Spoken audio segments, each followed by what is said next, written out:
대부분 소고기, 돼지고기 이런 고기 등을 많이 먹어야 체력이 보충되고 건강에 이롭다고 알고 계시는 분들도 많으실 거예요. 하지만 붉은 고기에는 포화지방과 같은 유해 물질이 포함되어 있을 수 있고, 이는 췌장암의 위험 요소로도 작용할 수 있기 때문에 굳이 고기를 섭취를 안 하셔도 되는데, 소고기, 양고기는 고지방식으로 분류가 되기 때문에 특히 지방이 많은 부위는 췌장암 위험과도 관련이 있을 수가 있고, 햄, 소시지 등 가공된 붉은 고기가 제일 안 좋죠. 세계보건기구 WHO에서는 발암물질 1급으로 등재가 되어 있어요. 그만큼 피하시는 게 좋은데 안전한 조리법으로 적당히 드시는 게 가장 좋습니다. 아무래도 고탄수화물식과 당이 많이 들어간 음식을 섭취하게 되면 혈당이 급격하게 상승되고, 이를 조절하기 위해서 췌장에서 많은 양의 인슐린을 분비하기 때문에 이 과정이 반복되면 과도하게 자극을 받아 손상도 입을 수가 있고, 인슐린 수치도 지속적으로 높을 경우에는 췌장암 발생과도 관련이 있다고 해요. 그리고 이러한 습관은 체중 증가와 비만, 당뇨병의 발생의 위험률도 높일 수가 있는데, 이런 증상이 있다면 췌장암의 신호일 수가 있어요. 바로 병원 가셔서 진료를 한번 받아보시는 것을 추천드리겠습니다. 침묵의 살인자라는 별명을 가지고 있고, 의사들도 무서워하는 최악의 암이 무엇인지 알고 계신가요? 모든 암을 통틀어 완치율, 5년 내의 생존율 모두 최하위를 차지한 췌장암이에요. 췌장암은 소화기관의 일부인 췌장에 발생하는 암으로 길쭉한 모양을 하고 있고, 소화를 돕는 아밀라제와 같은 효소와 혈당 조절에 중요한 인슐린과 같은 호르몬을 분비하는 역할을 해요. 서양인에 비해 동양인에게서 흔히 많이 발생된다고 알려져 있다고 하는데, 그 이유는 인종에 따른 췌장 길이와 특성 때문이고, 구조적으로 쉽게 췌장암에 노출된 확률이 높은 민족이라고 해요. 췌장암이 무엇인지, 어떤 방법으로 예방할 수 있는지 관심과 주의를 기울일 필요가 있어요. 침묵의 암이라고 불리는 췌장암이 무섭고 위험한 이유는 여러 가지 특징들 때문에 조기 발견이 굉장히 어렵기 때문인데, 초기 증상이란 게 거의 없어요. 발견되면 이미 한 3기에서 4기인 경우가 대부분이라고 하고, 그 이유는 췌장이 우리 복부 깊숙한 곳에 위치해 있고, 소장이나 대장, 십이지장, 위비장 등에 둘러싸여 있어서 다른 장기와는 달리 육안으로 증상을 확인하기가 굉장히 힘들다고 해요. 종양이 췌장의 또 머리 부분에 위치할 경우 담관을 막아서 명확한 증상을 유발시키기도 한데, 몸통이나 꼬리 쪽에 생길 경우에는 이렇다 할 증상이 나타나지 않을 수가 있어서 진단이 굉장히 힘들다고 해요. 그리고 다른 암에 비해 전이 속도가 또 매우 빠르다는 특징이 있어서 환자분들께서 증상을 느끼고 병원을 방문했을 때는 이미 병이 어느 정도 진행된 상태인 경우도 많고, 치료도 쉽지가 않다고 하는데, 방사선 치료나 항암 치료에 대한 반응이 다른 암에 비해서 낮은 편이고, 췌장암이 가지고 있는 이 특수한 유전자 변이가 치료에 대한 저항성을 증가시키기 때문이라고 해요. 수술이 잘 되더라도 육안으로는 보이지 않는 미세한 암이 남아있는 경우도 많아 미세 전이도 잘 되고, 대부분 암이 진행된 후 발견되는 경우도 많고, 수술 절제가 가능한 케이스는 20% 이내라고도 하더라고요. 운 좋게 수술을 하더라도 5년 생존율이 14.3% 정도고, 초기부터 말기까지 췌장암 전체적인 단계에서 5년 생존율은 단 5%밖에 되지 않는다고 하네요. 암이 커지거나 다른 장기에 전이되기까지는 뚜렷한 증상이 거의 나타나지 않고, 증상이 나타난다고 하더라도 일반적인 생활 습관으로 인해 나타날 수 있는 평범한 증상들도 많이 있기 때문에 무시되거나 우리가 쉽게 알아차리기가 쉽지 않다는 것이 현실인데, 굳이 초기 증상 췌장암의 신호를 빨리 분류한다면 비교적 빨리 발견되는 증상이 황달이라고 해요. 빨리 발견되는 이유는 췌장이 머리 쪽에 암이 생기게 되면 쓸개즙이 지나가는 관이 가까이 있어 부위가 점차 커지면서 담관을 막거나 압박을 할 수가 있다고 해요. 이로 인해서 쓸개즙이 제대로 흐르지 못하고 피부와 눈이 노랗게 변하는 황달 증상이 생기기도 할 수가 있다는데, 이 증상은 쉽게 눈에 띄기도 하고 환자도 몸에 이상이 느꼈다는 것을 빨리 알아차리기가 쉬워서 암을 빨리 발견할 가능성도 높다고 해요. 반대로 췌장의 몸통이나 꼬리 쪽에 암이 발생하면 이렇다 할 뚜렷한 초기 증상이 잘 나타나지가 않아서 발견이 늦어지는 경우도 많다고 하네요. 또한 평소에 흔히 겪을 수 있는 증상들이 많아 긴가민가 하다가 쉬쉬하는 경우도 많다고 하는데, 예를 들어 체중 감소, 소화불량, 식욕감퇴, 복통, 일반적인 소화기 문제나 피로와 비슷해서 무시되기가 굉장히 쉽죠. 하지만 이유 없는 소화장애가 지속이 되고, 평소 식습관이 자극적이고 불규칙한 습관들이 많고, 가족력이 있다면 더더욱 주의가 필요한 증상들이에요. 췌장은 아밀라아제와 리파아제 같은 소화 효소를 만들어서 우리가 먹은 음식은 잘게 분해하고 영양분을 흡수하도록 돕는 중요 기관인데, 췌장에 문제가 생기면 소화를 돕는 효소를 충분히 만들어내지 못하겠죠. 그래서 음식이 잘 소화되지 않고 음식을 먹더라도 속이 더부룩하거나 불편해질 수가 있어요. 췌장암이 커지게 되면 췌장 주변에 있는 소화기관을 압박해서 이로 인해 음식이 소화기관을 통과하는 과정이 느려지거나 방해를 받아 소화가 원활하게 이루어지지 않게 되고, 암이 진행되면 우리 신체에서는 암을 인식해 염증 반응을 일으킬 수가 있기 때문에 소화 기능을 포함한 여러 신체 기능에 영향을 미쳐서 식욕이 떨어지는 등의 증상이 발생될 수가 있는 거죠. 다음으로는 누웠을 때 느껴지는 허리 통증을 꼽을 수가 있는데, 그 이유는 췌장의 위치와 암의 성장 방향 때문이에요. 췌장은 깊숙이 위와 척추 사이에 위치해 있고, 췌장에 생긴 종양이 커지게 되면 췌장 뒤쪽에 있는 신경이 척추를 압박할 수도 있다고 해요. 그래서 허리 통증도 유발할 수가 있고,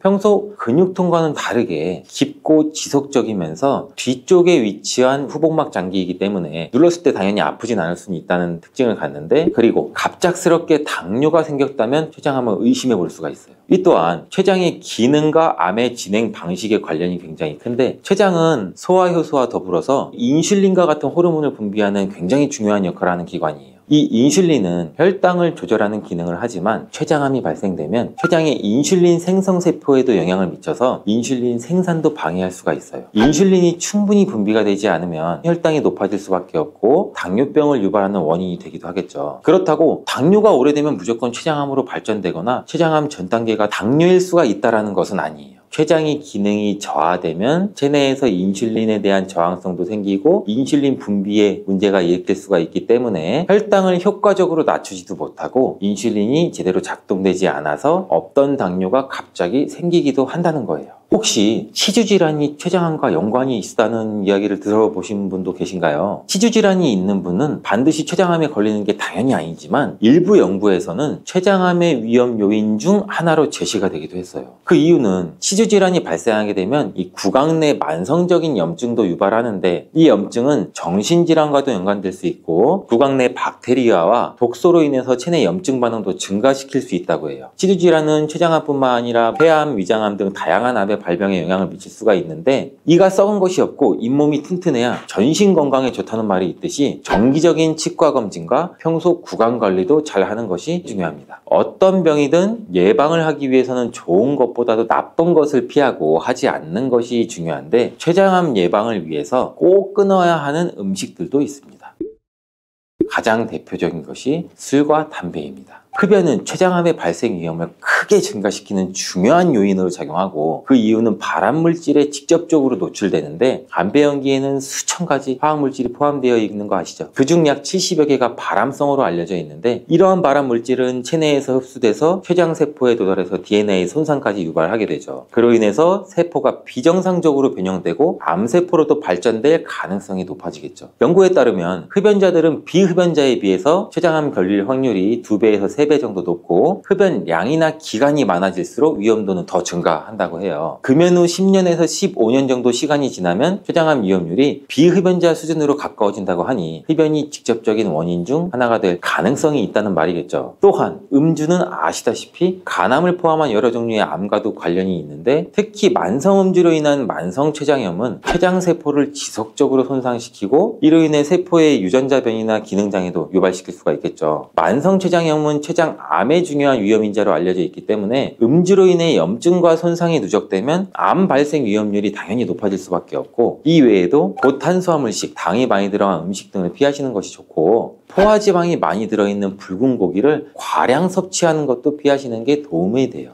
소고기, 돼지고기 이런 고기 등을 많이 먹어야 체력이 보충되고 건강에 이롭다고 알고 계시는 분들도 많으실 거예요. 하지만 붉은 고기에는 포화지방과 같은 유해물질이 포함되어 있을 수 있고, 이는 췌장암의 위험 요소로도 작용할 수 있기 때문에 굳이 고기를 섭취를 안 하셔도 되는데, 소고기, 양고기는 고지방식으로 분류가 되기 때문에 특히 지방이 많은 부위는 췌장암 위험과도 관련이 있을 수가 있고, 햄, 소세지 등 가공된 붉은 고기가 제일 안 좋죠. 세계보건기구 WHO에서는 발암물질 1급으로 등재가 되어 있어요. 그만큼 피하시는 게 좋은데 안전한 조리법으로 적당히 드시는 게 가장 좋습니다. 아무래도 고탄수화물식과 당이 많이 들어간 음식을 섭취하게 되면 혈당이 급격하게 상승되고 이를 조절하기 위해서 췌장에서 많은 양의 인슐린을 분비하기 때문에 이 과정이 반복되면 과도하게 자극을 받아 손상도 입을 수가 있고 인슐린 수치도 지속적으로 높을 경우에는 췌장암 발생과도 관련이 있다고 해요. 그리고 이러한 습관은 체중 증가와 비만, 당뇨병의 발생의 위험률도 높일 수가 있는데 비만과 당뇨병은 췌장암의 주요 위험 요소로 알려져 있기 때문에 균형 잡힌 식단을 유지하는 게 매우 중요해요.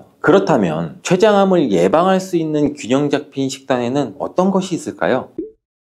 대표적으로는 현미밥을 주식으로 하는 거예요. 현미는 백미에 비해서 섬유질이 훨씬 풍부하게 함유가 되어 있고 소화과정 개선, 장 건강 이렇게 암 예방에 중요한 역할을 하는데 특히 섬유질은 체내 독소를 배출시키고 염증 수치를 줄이는 데도 큰 도움을 주기 때문에 염증을 줄이는 식단으로는 현미가 효과적이에요. 또한 이러한 현미는 저혈당 지수 식품으로서 혈당 상승을 느리게 만들고 일정하게 유지시켜주는 역할도 하기도 하는데 연구에 따르면 이 현미는 인슐린 감수성도 개선하고 우리 몸의 당 흡수도 완화시킬 수 있다고 해요. 인슐린 감수성이란 인슐린이 우리 몸 세포에 효과적으로 작용하는 정도를 말하는데 쉽게 말해 인슐린 감수성이 높다는 것은 인슐린이 정상 기능을 해서 혈당을 효율적으로 잡을 수 있다는 걸 말하겠죠. 현미밥은 흰 쌀만큼 정제가 되지 않았기 때문에 신경 써서 꼭꼭 씹어 드시지 않을 경우에는 오히려 독으로 작용할 수도 있어요. 현미를 분해시키기 위해서는 아밀라아제라는 효소가 필요한데 이 아밀라아제는 특히 침 속에 많죠. 그렇기 때문에 최소한 30번 이상은 씹어야지 현미를 분해할 수 있는 소화 효소가 잘 만들어지게 돼요. 음식물이 분해되지 않고 장으로 넘어가게 되면 췌장에서 더 많은 효화 효소들을 분비해야 되기 때문에 췌장에서 부담을 느낄 수가 있겠죠. 그렇기 때문에 충분히 씹어 드시는 게 중요합니다. 그리고 육류를 아예 드시지 말라는 게 아니고 드셔야 한다면 기름기가 많이 없는 부위로 찌거나 삶는 것이 좋고 과일과 녹황색 채소를 생활화해서 드시면 좋습니다. 이러한 녹황색 채소에 포함된 엽록소는 세포 재생과 해독작용을 돕고 파이토케미컬이라는 성분은 암세포 성장을 또 억제시키는 효과도 같이 가지고 있는데 이 성분은 체내 염증과 산화 스트레스를 줄여서 췌장암의 위험을 감소시키는 데도 도움이 될 수 있다고 해요. 여러 연구에서 녹황색 채소의 정기적인 섭취가 췌장암 발생 위험을 감소시킨다는 결과도 있으니 시금치, 브로콜리, 케일, 양배추 꾸준히 섭취하면 암 예방에 도움이 될 수가 있겠죠.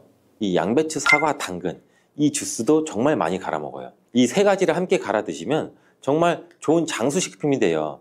당근은 혈액 생성을 촉진시키고 혈액순환을 원활하게 해서 눈 건강을 좋게 하는 효능이 있고 사과는 피로를 회복시키고 기관지를 촉촉하게 해서 천식을 예방시키는 효과도 있잖아요. 배처럼. 또 세 가지 모두 식이섬유가 풍부해서 장 건강에 정말 좋은데 장 운동을 촉진하고 변을 묽게 해서 배변 활동에 도움을 주게 되죠. 이 세 가지를 함께 드시면 이런 효능들이 극대화돼서 정말 보약이나 다름없는 음식이 되죠. 그런데 생으로 드시라니까 혹시 농약이 걱정되시기도 하죠. 오늘 영상에서는 양배추가 농약 범벅이라는 소문이 있는데 정말 양배추가 농약 범벅인지 재배 과정을 한번 살펴보면서 알아볼게요. 양배추를 키울 때 농약을 많이 치는 거는 사실이에요. 여러분, 요즘 많이 드시는 양배추는 과연 어떻게 드시고 계신가요? 양배추가 건강에 좋다는 사실은 다들 알고 계시죠?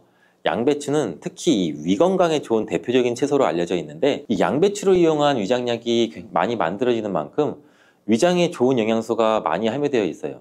양배추는 위장뿐 아니라 여러 가지 몸에 좋은 효능이 있는 풍부한 성분들이 함유가 되어 있는데 근데 이런 양배추도 잘못 드시면 오히려 건강에 독이 될 수 있다는 사실 알고 계신가요? 먼저 양배추의 부작용과 양배추의 효능 세 가지 그리고 양배추와 함께 먹으면 보약이 되는 음식과 먹는 방법까지 양배추에 대한 모든 것을 알려드릴게요. 이 양배추에는 칼륨, 칼슘, 비타민 C, 비타민 U, 식이섬유 정말 많은 성분을 함유하고 있죠. 근데 비타민 C는 들어봤는데 비타민 U? 이건 뭘까요? 사실 비타민 U는 비타민은 아니에요.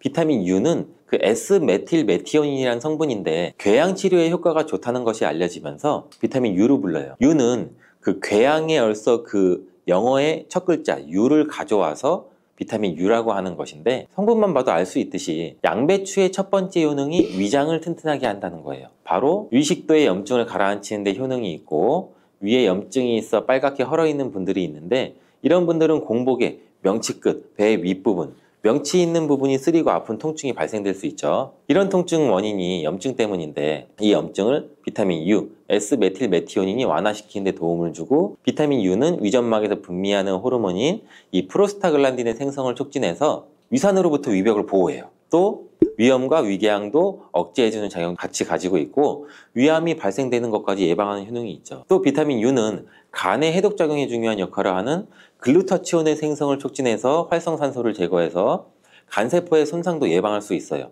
그래서 간 기능을 개선하는 데도 도움을 줄 수가 있죠. 사실 이 비타민 U는 십자화과 채소에는 풍부하게 함유가 되어 있어요. 십자화과 채소라면 양배추, 브로콜리, 배추부 등등이 포함되죠. 100g당 약 비타민 U가 함량이 약 배추에는 39ml, 무에는 11ml, 브로콜리에는 18ml, 양배추에는 무려 46ml로 이 십자화과 채소 중에서 가장 많은 함량이 들어있고 양배추는 부위에 따라서도 비타민 U 함량이 달라져요. 푸른색의 겉잎, 하얀색의 속잎, 그리고 심지로 구성되는데 100g당 겉잎에는 26.1ml, 속잎에는 46.3ml, 심지에는 30.6ml 함유가 되어 있어요. 겉잎보다 속잎에 더 많이 함유가 되어 있죠. 과일은 껍질을 꼭 함께 제가 드시라고 누누이 말씀드렸는데 양배추는 반드시 겉잎을 드셔야 될 필요는 없겠죠. 양배추의 두 번째 효능은 항암작용을 한다는 거예요. 그리고 양배추에는 항암작용이 뛰어난 글루코시놀레이트라는 성분이 풍부한데 이 성분은 그 미로시나아제라는 효소에 의해서 설포라판과 인돌3카비놀이라는 성분으로 전환이 돼요. 이 인돌3카비놀은 호르몬의 균형을 조절해주는 효능이 있는데 특히 에스트로겐 대사에 영향을 미쳐서 호르몬 균형을 조절하는 데 중요한 역할을 해요. 그래서 여성 호르몬 관련 건강 문제에 도움을 줄 수가 있죠. 또한 유방암이나 자궁경부암 발생을 억제하는 기능도 하고 미국 미시건 주립 연구팀에서 발표를 한 적이 있어요. 실제로 양배추를 일주일에 3회 이상 섭취한 여성들이 일주일에 1회만 섭취한 여성에 비해서 유방암 발생률이 약 72%나 낮은 것으로 보고했고 또한 글루코시놀레이트는 백혈구와 면역단백질인 사이코카인 조율 능력이 굉장히 뛰어나서 방광암이나 유방암, 간암 등의 강력한 항암 효과를 보이는 것으로 알려져 있어요. 양배추의 세 번째 효능은 정말 중요한 효능인데 바로 몸에 진액을 보충해주는 효능이에요. 몸에 진액이 부족하면 아무리 좋은 약을 드셔도 효과를 못 봐요. 온몸 구석구석 질병에 걸릴 가능성이 높아져요. 이 몸의 진액이라고 하면 혈액이나 림프액, 조직액, 음식물 섭취 시 흡수되는 영양물질, 몸 안에 조직에서 분비되는 점액질, 호르몬, 우리 몸의 모든 생명을 유지하기 위해서 필요한 모든 체액이 바로 진액이에요. 몸 안에 수분 같은 것들은 전부 다 진액이라고 보시면 되는데 이 진액이 몸에 부족하면 여러 증상이 나타나요.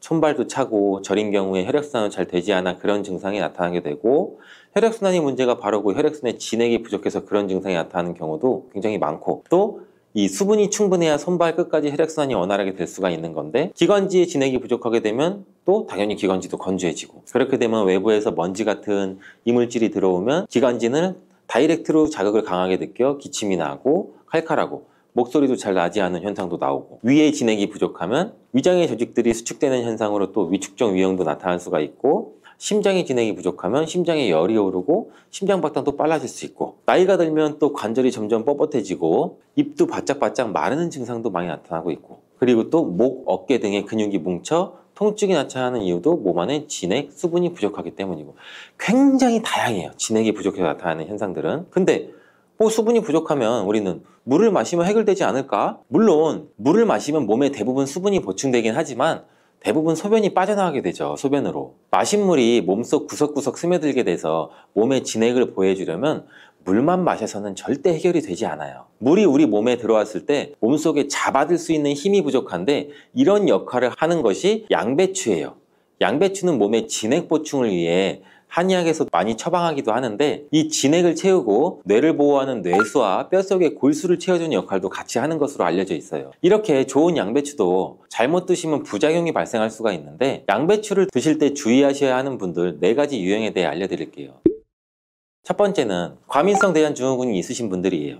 양배추에 함유된 특정 당분이 가스를 생성하게 되는데 이 과민성 대장증후군이 있는 분들이 양배추를 드시면 장이 팽창되고 복부 팽만이 일어나서 설사를 유발하게 될 수도 있어요. 두 번째는 이 위축성 위염, 장상피 화생이 있는 분들이에요. 위장 점막이 위축돼 있고 변성이 심한 경우인데 이런 분들은 양배추가 몸에 잘 맞지 않을 수가 있어요. 이런 분들이 양배추를 드시면 오히려 속쓰림이 심해질 수가 있는데 공복 속쓰림에는 양배추가 도움이 될 수 있지만 식후에 속쓰림이 있으신 분들이라면 또 위장 점막에 문제가 있을 가능성이 있으니 양배추를 적당히 드시길 바라고, 세 번째는 갑상선 기능이 저하된 분이에요. 이런 분들은 양배추를 드실 때 절대 생으로 드시지 마시고 살짝 쪄서 드시길 바래요. 그렇다고 양을 많이 드시면 안 되고 한 번에 드실 때 약 150g 정도로 일주일에 한두 번 정도만 드시기를 추천드려요. 왜냐면 이 양배추에는 고이트로젠이라는 성분이 많이 포함되어 있는데 이 성분은 갑상선의 기능을 방해하게 돼요.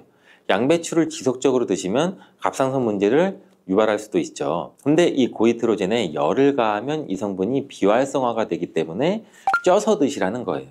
다만 갑상선에 문제가 전혀 없는 분들이라면 양배추를 생으로 조금씩 드시는 것도 괜찮죠. 양배추에는 이 설포라판이라는 성분이 있는데 이 성분은 강력한 항암이나 항산화 작용을 하는 좋은 성분인데 양배추에 열을 가하게 되면 이 성분은 다 사라져요. 그러니 갑상선에 문제가 없으신 분들은 양배추를 그냥 생으로 드셔서 양배추의 좋은 효능을 통해 건강을 챙기시길 바래요. 네 번째는 고혈압이나 뇌경색 등의 문제로 이 아스피린과 같은 혈전 용해제 같은 약을 복용하시는 분들인데, 왜냐면 양배추에는 비타민 K라는 성분이 들어있는데 비타민 K는 지혈작용을 하는 기능이 있어요. 이 지혈작용이 뭘까요?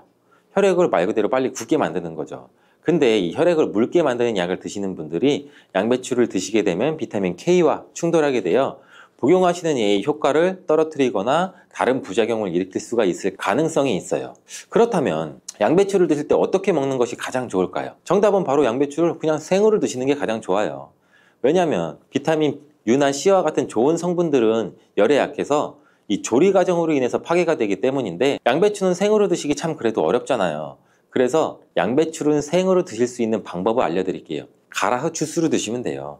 이때 양배추만 갈아 드시면 맛이 굉장히 없잖아요. 양배추와 함께 갈아 드시면 맛도 좋고 보약이 되는 음식 3가지를 제가 바로 알려드릴게요. 저희 집도 아침마다 주스를 정말 많이 갈아서 먹는데 이 양배추, 사과, 당근 이 주스도 정말 많이 갈아 먹어요. 이 3가지를 함께 갈아 드시면 정말 좋은 장수식품이 돼요. 당근은 혈액 생성을 촉진시키고 혈액순환을 원활하게 해서 눈 건강을 좋게 하는 효능이 있고, 사과는 피로를 회복시키고 기관지를 촉촉하게 해서 천식을 예방시키는 효과도 있잖아요. 배처럼. 또 3가지 모두 식이섬유가 풍부해서 장 건강에 정말 좋은데 장 운동을 촉진하고 변을 묽게 해서 배변 활동에 도움을 주게 되죠. 이 3가지를 함께 드시면 이런 효능들이 극대화돼서 정말 보약이나 다름없는 음식이 되죠. 그런데 생으로 드시라니까 혹시 농약이 걱정되시기도 하죠. 오늘 영상에서는 양배추가 농약 범벅이라는 소문이 있는데 정말 양배추가 농약 범벅인지 재배 과정을 한번 살펴보면서 알아볼게요. 양배추를 키울 때 농약을 많이 치는 것은 사실이에요. 지금 보고 계신 것이 약 40일 정도 된 양배추예요. 모공이 되는 사이즈죠. 이때부터 농약을 많이 치게 돼요. 다음으로 60일 정도 된 양배추이고 이때도 우리가 알고 있는 양배추의 모양은 아니죠. 아직 더 많이 자라야 돼요. 다음은 100일 정도 재배된 양배추예요. 입이 생각보다 크죠. 양배추의 모양은 보통 동그라니 공처럼 생겼는데 이것은 꼭 다른 채소처럼 생겼어요. 120일 정도 되면 이렇게 자라는데 가운데 보이시나요? 가운데 동그랗게 생긴 거 있죠. 이것은 결구라고 하는데 공처럼 생겼다고 해서 결구예요. 이것이 결국 우리가 먹는 양배추인데 이 결구를 겹겹이 싸고 있는 잎이 있기 때문에 농약을 아무리 많이 쳐도 우리가 먹는 양배추에는 농약이 많이 닿질 않아요. 농약뿐 아니라 다른 이물질도 많이 묻지 않는데 양배추에 농약을 많이 쓰는 건 맞지만 보시다시피 농약이 묻은 잎은 다 제거하고 결국 결구만 유통되기 때문에 양배추의 농약은 많이 묻어있지 않아요. 그뿐 아니라 결구가 생길 때쯤이면 벌레가 거의 없기 때문에 농약도 더 이상 치지 않는다고 해요. 이렇게 결구가 생기고 20일 정도 더 키우면 우리가 먹는 양배추 크기가 되는데 이때 양배추를 수확해서 겉에 농약 묻은 잎은 다 잘라내고 깨끗한 결구만 유통이 되는 거죠. 이제 조금이나마 안심하고 양배추를 드셔도 되겠죠. 혹시나 그래도 걱정되신다면 농약은 수용성 성분이기 때문에 양배추를 물에 5분 정도 담가 두었다가 흐르는 물에 씻으면 농약을 제거할 수 있으니 걱정하지 말고 드셔도 돼요. 암이 발생하는 여러 이유 중에 하나는 몸에서 염증이 계속해서 발생하기 때문인데요. 우리 폐에 염증이 반복해서 발생하면 폐암이 될 가능성이 있고 또 위에 염증이 반복해서 발생하게 되면 위암이 될 가능성이 높은 것이죠. 당근이 몸에 좋다는 사실은 이미 알고 계시죠? 몸에 좋다는 당근도 먹는 방법과 또 함께 먹는 음식에 따라 몸에 독이 될 수도 있고 보약이 될 수도 있다는 사실 알고 계신가요? 당근과 함께 먹으면 보약이 되는 음식과 당근을 먹는 방법, 그리고 당근을 제대로 먹었을 때 나타나는 놀라운 효능까지 당근에 대한 모든 것을 알려드릴게요. 연예인이 약 3주 동안 11kg를 감량했다고 하는 당근 다이어트 방법도 영상 뒷부분에 있으니 끝까지 시청해주세요. 그럼 당근에 대한 모든 것 바로 시작합니다.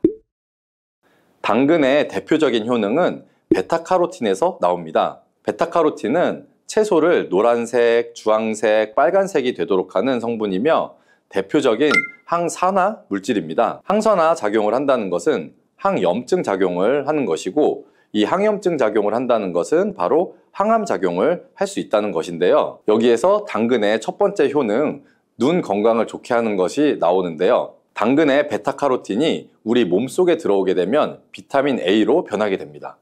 비타민 A는 눈 건강을 좋게 하는 성분이죠. 당근을 먹으면 눈이 좋아진다는 말을 많이들 들어보셨을 텐데요. 눈 건강을 위해 요즘에 루테인을 드시는 분들이 점점 많아지고 있죠. 그렇다면 눈에 좋다는 루테인 영양제를 먹는 것과 당근을 먹는 것은 어떤 차이가 있을까요? 영양제와 당근에는 모두 비타민 A, 루테인, 지아잔틴 등이 들어있어서 이 시력을 유지하고 눈의 노화를 방지해주며 황반변성 등의 질환도 예방을 해주게 됩니다. 당근에는 여기에다가 비타민 C, 비타민 K, 그리고 필수 미네랄이 더 있기 때문에 항산화 효과 및 뼈 건강에도 도움을 더 받을 수가 있게 되고요.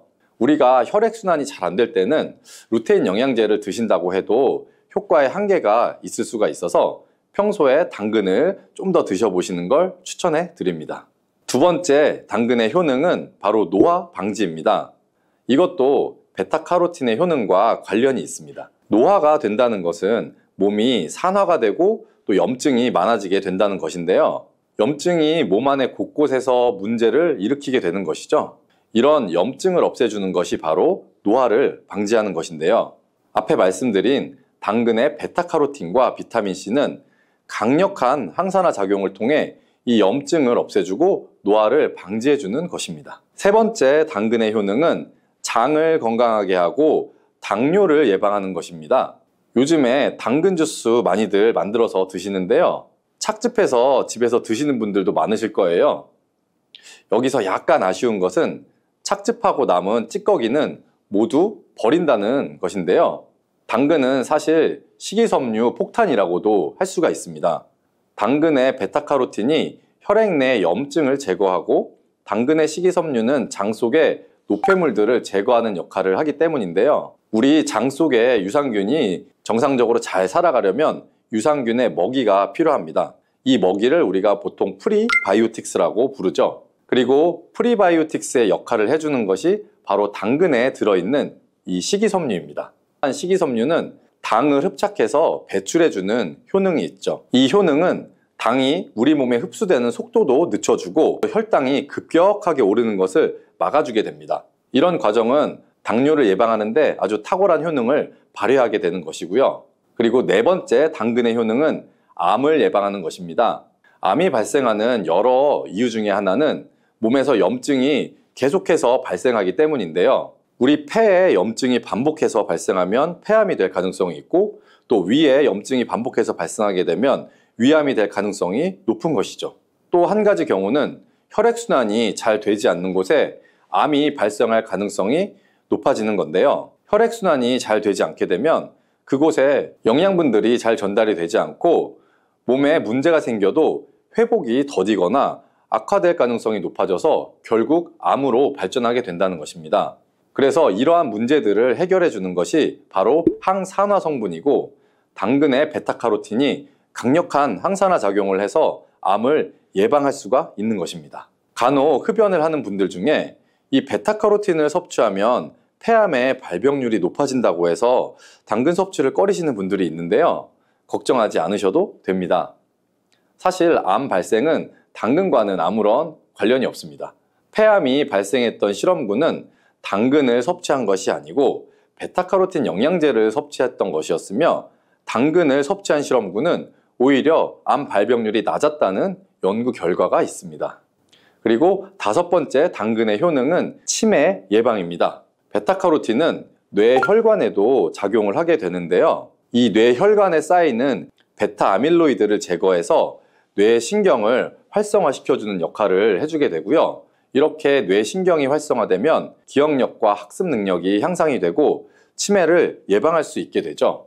치매는 발병이 되면 치료하는 것은 거의 불가능해서 예방이 정말 중요한데요. 치매를 예방하는 데 가장 중요한 것은 바로 혈관을 깨끗하게 하는 것입니다. 당근의 베타카로틴이 혈관을 깨끗하게 해주는 효능이 있으니 당근을 매일 하나씩 꾸준히 섭취해서 치매를 예방하시기를 추천드립니다. 자, 그리고 6번째 당근의 효능은 바로 다이어트에 효과적이라는 것입니다. 한 여성 연예인이 당근 다이어트로 3주 동안 11kg을 감량한 사실도 있는데요. 이런 효과를 누릴 수 있는 이유가 바로 당근에 함유된 식이섬유 때문입니다. 풍부한 식이섬유는 배에 포만감을 주게 되고 섭취한 당 성분과 지방 성분을 배출시켜주는 역할을 하기 때문에 다이어트에 아주 탁월한 효능이 있는 것이죠. 그러면 이 연예인이 활용했던 당근 다이어트 레시피를 알려드릴게요. 당근을 잘 씻은 다음에 아주 잘게 채를 썰어 주시고요.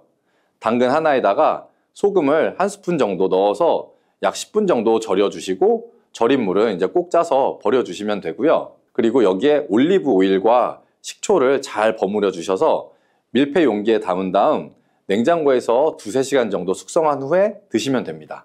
이때 먹을 때 사과를 채 썰어서 함께 드시면 더 맛있게 드실 수 있고요. 이렇게 좋은 당근도 먹는 방법에 따라 효과를 10배 이상 늘릴 수도 있고 함께 먹으면 그래서 더 좋은 음식들이 있는데요.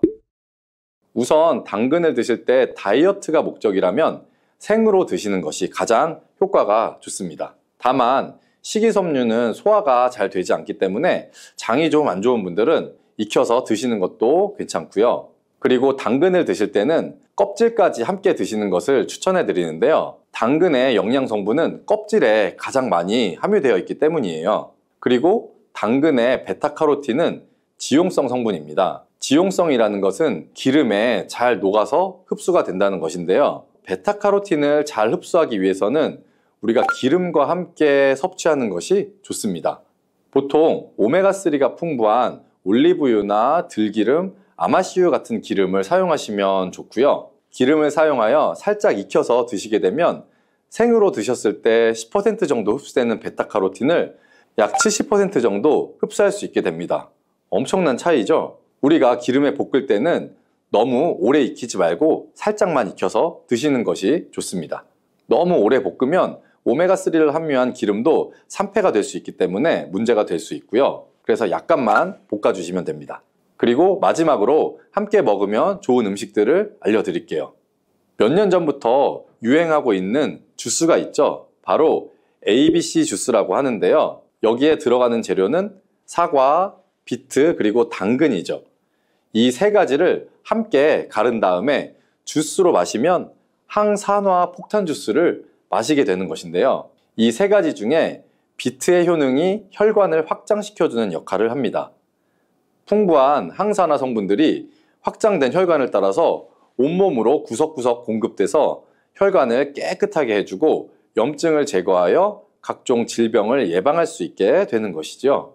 다만 비트에는 옥살산이 함유되어 있는데 이 옥살산이 신장의 결석을 유발할 수 있기 때문에 신장이 약하신 분들은 약간의 주의가 필요하고요. 그래서 요즘에는 이 비트를 빼고 사과, 양배추, 당근 이렇게 세 가지를 넣은 ACC 주스도 많이 드시는데요. 양배추는 우리 몸에 진액을 보충해 주어서 점막을 촉촉하게 해주는 효능이 있기 때문에 외부로부터 들어오는 바이러스와 이물질을 배출시켜 주는데 탁월한 효능이 있습니다. 그리고 항암 효과를 극대화시켜 줄 수 있는 음식도 하나 알려드릴게요. 바로 브로콜리와 단호박을 당근과 함께 드시면 되는데요. 이 세 가지를 생으로 그냥 드시는 것보다 찜기에 넣고 쪄서 드시면 흡수율을 훨씬 높일 수가 있고요. 여기에 올리브 오일과 약간의 소금을 넣고 물과 함께 섞어서 드시면 아주 맛도 좋고 건강에도 좋은 강력한 항암 주스로 드실 수가 있습니다. 도라지에는 사포닌이라는 성분이 많이 들어있는데요. 성분은 여러 가지 건강 효과가 있지만 약물과 상호작용을 일으킬 수 있다는 것 아실까요? 특히 도라지의 사포닌은 혈압을 낮추는 작용을 할 수가 있기 때문에 고혈압약을 복용 중인 분들은 도라지를 과도하게 섭취하게 되면 약효에 영향을 미칠 수가 있어서 주의가 필요합니다. 잘못하면 혈압약과 함께 섭취한 뒤 혈압이 지나치게 낮아질 위험이 있을 수 있다는 거죠. 또한 도라지는 체내에서 흡수되는 철분의 양을 방해할 수가 있는데요. 한 사람이나 철분제를 복용 중인 분들은 도라지 섭취에 신경을 써야 할 필요가 있습니다. 향긋하면서도 쌉쌀한 도라지 좋아하시나요? 도라지는 무침이나 도라지차, 도라지즙으로 우리 주변에서 손쉽게 찾아볼 수 있는데요. 도라지는 그 독특한 맛과 함께 여러 가지 건강 효능을 가지고 있는데 특히 중년과 노년층에게는 더욱 중요한 효과들이 많다는 것 아실까요? 오늘은 도라지가 어떤 효능을 가지고 있는지, 도라지와 함께 먹으면 더 좋은 음식, 또 도라지에 대한 우리 건강에 유용한 다양한 정보까지 자세하게 알려드릴게요. 첫 번째 도라지의 효능은 바로 기관지 건강에 도움을 준다는 점입니다. 먼저 도라지가 기관지 건강에 좋다는 이야기 들어보신 분 있으신가요? 예로부터 도라지는 기침이나 가래에 좋다고 했는데요. 동의보감에서도 거담작용, 즉 가래를 없애주는데 도움이 된다고 기술이 되어 있습니다. 동의보감뿐만 아니라 도라지는 폐 건강과 면역력 증진에 좋은 음식으로 예로부터 사랑받아 왔습니다. 혹시 사포닌이라고 들어보셨나요? 홍삼에 이 사포닌 성분이 들어있어서 몸에 좋다고 들어보셨을 거예요. 도라지에도 이 사포닌이라는 성분이 풍부하게 들어있는데요. 이 사포닌은 기관지의 염증을 완화하고 기침을 줄여주는 효과가 있습니다. 그래서 도라지는 기침이나 가래가 잘 배출되지 않는 증상에 특히 좋은 음식으로 알려져 있는 거죠. 도라지를 꾸준히 섭취하면 기관지에 쌓여있는 불순물을 배출하는데 도움을 줄 수가 있는 거고요. 이는 겨울철에 건조한 공기나 감기와 같은 호흡기 질환으로 인한 불편함을 줄이는데 큰 도움이 될 수가 있습니다. 또한 도라지는 기침을 완화해주는 효과가 있어서 목이 칼칼하거나 인후염 증상에 시달릴 때도 유용한 자연 치료제가 될 수가 있답니다. 목이 안 좋으면 도라지차를 권하는 이유도 그런 것이죠. 이제부터는 목이 칼칼하거나 기관지가 불편하다는 느낌이 드실 때 도라지 한번 드셔보시는 것 어떨까요? 두 번째 도라지의 놀라운 효능은 바로 면역력 강화입니다. 오래 묵은 도라지는 산삼보다 더 좋다는 옛말 들어보신 분 있으실까요? 아까 알려드린 도라지에 들어있는 사포닌이라는 성분 외에도 도라지에는 여러 가지의 비타민과 미네랄이 풍부하게 들어있어서 면역 체계를 강화하는 데 도움을 주는데요. 특히 도라지에는 비타민C가 풍부하게 들어있는데 이 비타민은 면역세포의 기능을 향상시키고 몸의 자연 방어력을 높여주는 역할을 합니다. 또 도라지는 항산화 물질인 플라보노이드와 폴리페놀을 함유하고 있어서 우리 몸이 외부에서 들어오는 바이러스나 세균에 잘 대응할 수 있도록 도와줍니다. 또한 도라지와 같은 흰색 채소에 풍부하게 들어있는 안토잔틴은 체내 노폐물 배출을 촉진하고 세균과 바이러스 저항력을 높여서 면역력을 증진시키는 효과가 있어 면역력이 떨어지기 쉬운 겨울철에 도라지를 자주 섭취하면 건강을 유지하는 데 큰 도움이 될 수 있다는 것 알아두시고요. 도라지의 대단한 효능 세 번째는 암 예방 효과입니다. 도라지는 암 예방에도 도움이 될 수 있는 식품으로 알려져 있는데요. 향긋하고 쌉쌀한 도라지 몸에 좋다는 것은 알았지만 암 예방에도 도움이 된다는 것은 참 놀랍죠. 도라지에 포함된 사포닌 성분은 암세포의 성장을 억제하는 데 중요한 역할을 한다는 많은 연구 결과가 있는데요. 특히 도라지에 들어있는 파이토케미컬 성분은 항암 작용을 해서 세포의 변이를 막아주는 효과가 있습니다. 또한 도라지에 있는 다양한 비타민과 미네랄은 암 예방에 중요한 역할을 하며 항염 작용을 통해서 몸의 염증 수치를 줄여주기도 합니다. 한국 식품영양과학회지에 제출된 논문에 따르면 도라지 추출물로 실험 연구를 해봤는데요. 그 결과는 아주 놀라웠습니다. 실험 결과는 도라지 추출물이 자궁경부암, 유방암, 간암, 폐암세포에도 성장 억제하는 효능이 있는 항암 효과가 있다는 것을 알아냈고 또 다른 연구의 실험 결과에서는 도라지가 암세포 성장을 억제하고 암세포 자멸사를 유도하는 것으로 밝혀졌다고 합니다. 물론 도라지 하나로 모든 것이 해결되는 것은 아니지만 도라지를 꾸준히 섭취하면 도라지의 효능으로 몸이 건강한 상태를 유지하며 암을 예방하는 데도 도움이 될 수 있다는 거 알아주시고요. 도라지의 놀라운 효능 네 번째는 노화 방지 효과입니다. 도라지의 중요한 효능 중 하나는 바로 노화 방지입니다. 도라지에는 풍부한 항산화 성분이 들어있어서 세포의 노화를 늦추는 데 도움을 준다니 놀랍지 않나요? 우리 몸은 나이가 들면서 자연적으로 활성산소가 증가하고 이 활성산소가 세포를 손상시켜서 노화를 촉진하는데요. 도라지에 포함된 항산화 성분은 이 활성산소를 제거하고 세포를 보호해줄 뿐만 아니라 도라지는 피부 건강에도 도움이 될 수가 있답니다. 뿐만 아니라 도라지의 사포닌과 플라티코딘 D 성분이 체지방 감소와 지방 배출을 촉진해서 다이어트에도 효과적이고, 도라지에 함유된 비타민 C는 피부의 콜라겐 생성을 촉진시켜주기 때문에 피부 탄력과 건강을 유지하는 데 좋은 역할을 해주는데요. 이런 이유들로 도라지는 노화 방지와 피부 그리고 전반적인 신체 건강을 위해서 꾸준히 섭취하는 것이 좋습니다. 도라지는 놀라운 건강 효능이 있는 식품이지만 모든 음식이 그렇듯이 잘못 섭취하거나 특정한 체질의 사람에게는 부작용이 있을 수가 있는데요. 몸에 독이 될 수 있는 도라지 섭취법과 도라지를 드실 때 주의할 점을 몇 가지 알려드릴게요.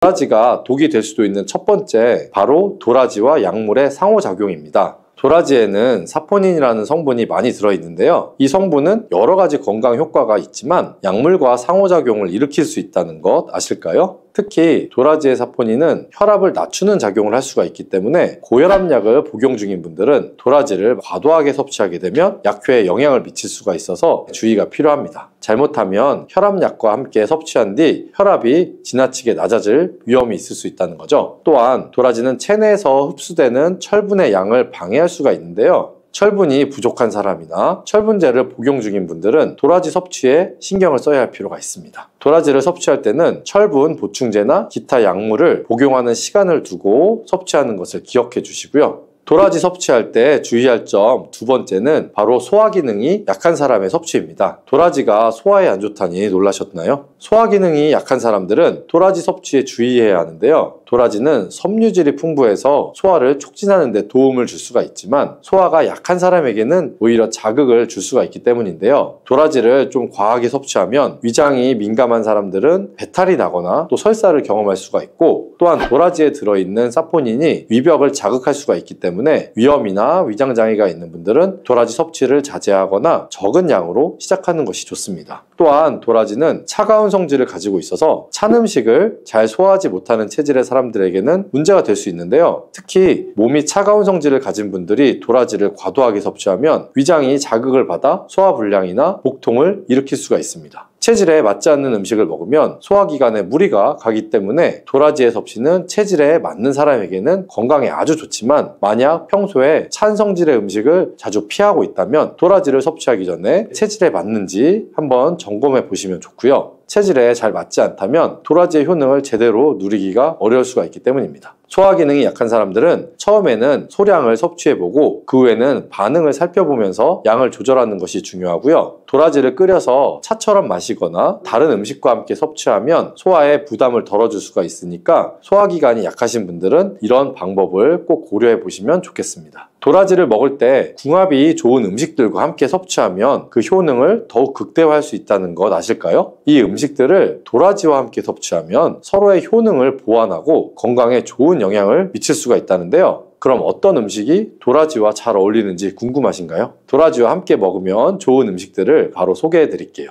첫 번째로 찰떡궁합은 도라지와 사과입니다. 도라지와 사과는 궁합이 정말 좋은 음식이라는 거 아셨을까요? 사과에는 비타민C와 식이섬유가 풍부하게 들어있는데요. 이 성분들이 도라지와 함께 섭취하면 서로 시너지 효과를 낼 수가 있습니다. 도라지가 가진 항산화 성분과 비타민C, 그리고 사과가 가지고 있는 비타민과 여러 영양 성분들이 결합하면 면역력 강화에 큰 도움이 되며 특히 겨울철 감기 예방에 아주 효과적입니다. 사과는 소화에도 도움이 되는 음식인데 도라지와 함께 섭취하면 소화 불량을 예방하는 데에도 좋습니다. 또한 사과의 달콤한 맛이 도라지의 쌉싸름한 맛을 완화시켜 주어서 맛도 좋게 즐길 수가 있고요. 그래서 도라지를 사과와 함께 갈아서 먹거나 혹은 도라지 차에 사과 조각을 넣어서 먹는 것도 좋은 방법이니까 한번 드셔보시기 바랍니다. 도라지와 함께 먹기 좋은 두 번째 추천할 음식은 바로 배입니다. 배와 도라지의 궁합은 아주 유명하죠. 배는 도라지와 함께 섭취할 때 기관지의 건강을 더욱 강화할 수 있는 음식인데요. 배는 수분이 풍부하고 기침을 완화하는 데 효과적인 성분을 가지고 있습니다. 또한 배에 들어있는 비타민과 미네랄은 도라지의 효능을 더 잘 흡수할 수 있게 도와준답니다. 도라지와 배를 함께 섭취하면 기침을 줄이고 기관지 건강을 보호하는 데 큰 도움이 될 수 있다는데요. 배와 도라지를 함께 넣고 끓여서 차로 마시면 감기 예방과 기침 완화에 효과적이고 몸을 따뜻하게 해주는 효능도 있습니다. 또한 영양뿐만 아니라 배의 달콤함이 도라지의 쌉싸름한 맛을 부드럽게 해주어서 맛있게 즐길 수가 있답니다. 특히 쌀쌀한 겨울철 배와 도라지를 함께 드시면 맛도 좋고 몸에도 보양만큼 좋으니 꼭 챙겨 드셔야겠죠. 도라지와 환상의 짝꿍 세 번째는 바로 생강입니다. 생강은 차가운 성질을 가진 도라지를 따뜻하게 만들어주는 음식으로 도라지와 함께 섭취하면 몸을 따뜻하게 하고 소화 기능을 도와주는데요. 생강은 위장을 자극해서 소화를 촉진하고 몸에 쌓인 노폐물을 배출하는 데 효과적이죠. 특히 도라지와 생강을 함께 끓여서 차로 마시면 겨울철에 몸을 따뜻하게 해주고 면역력을 강화하는 데도 아주 좋습니다. 생강은 혈액순환을 도와주고 염증을 감소시키는 효과가 있어서 도라지의 효능을 더욱 잘 살려준답니다. 이 두 가지를 함께 섭취하면 감기 예방뿐만 아니라 체내에 쌓인 독소를 배출하는 데에도 큰 도움이 되니까 도라지와 생강을 함께 우려서 차로 한번 마셔보세요. 도라지와 찰떡궁합인 음식이 있으면 도라지와 궁합이 좋지 않은 식품도 있겠죠. 도라지의 효능을 제대로 누리기 위해서는 음식의 궁합도 신경을 써야 하는데요. 도라지와 함께 먹을 때 피해야 할 식품들을 바로 소개해 드릴게요. 첫